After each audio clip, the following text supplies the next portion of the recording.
नमूना recording studio Rajgir.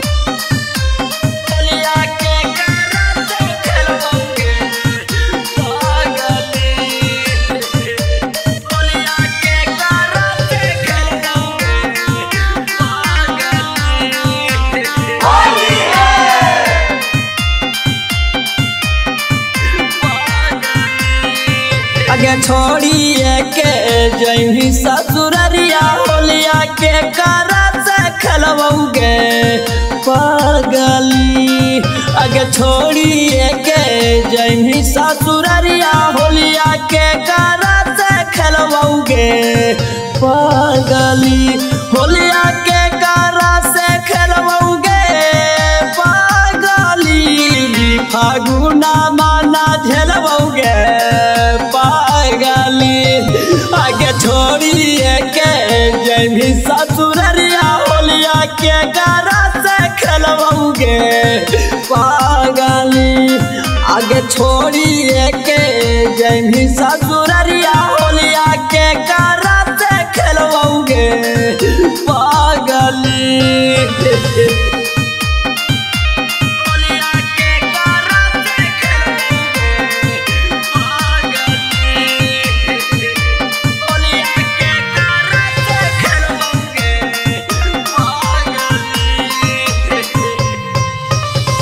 रंगाया वीर हमार रहत उपास गे। साल भर से कैले हलियौ तोरे परास गे। अगर सुनिया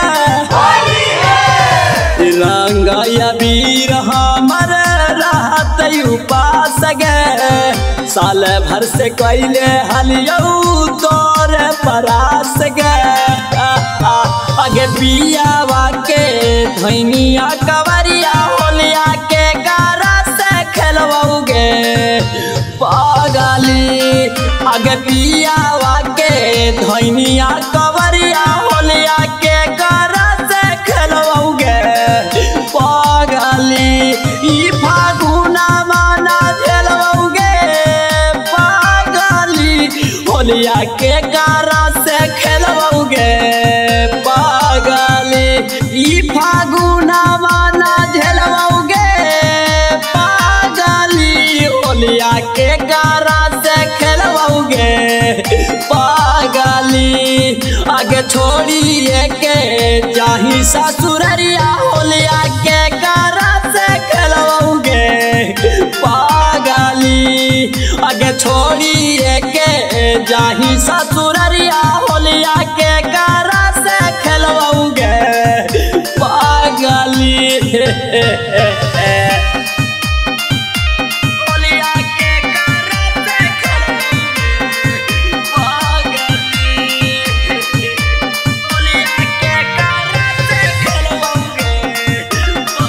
नमूना रिकॉर्डिंग स्टूडियो राजगीर। राजा दे बरासिया के रोतई पिचकारिया। रवि कंचौरसिया संगे गेनी ससुरारिया गे जन छोड़ के चलिया। राजा दे बरासिया के रोतौ पिचकारिया। रवि कंचौरसिया संगे जाही ससुरारिया।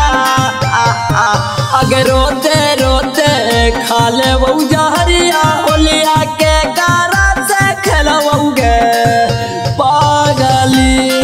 आगे देके जइहा जहरा के पुरिया होलिया के करा से खेलबोगे पागली।